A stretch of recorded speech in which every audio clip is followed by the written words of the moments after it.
சிவா திருச்சிற்றம்பலம். இன்றைய தகவல் ருத்ராட்சத்தை பற்றி.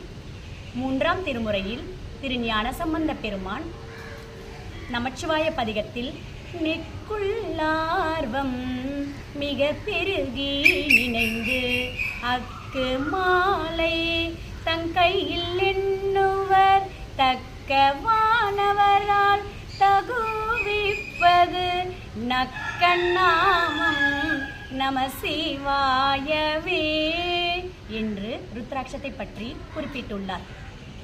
6 முகம் இருத்ராட்சத்தை தரிப்பதால் பிரம்மஹத்தி தோஷம் நீங்கும். 6 முக ருத்ராட்சம் முருகப்பெருமானுடைய சொரூபம்.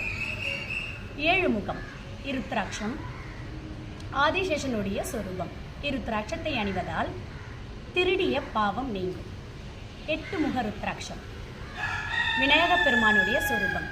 இருத்ராட்சத்தை அணிவதால் குரு பாவம் நீங்கும். திருச்சிற்றம்பலம்.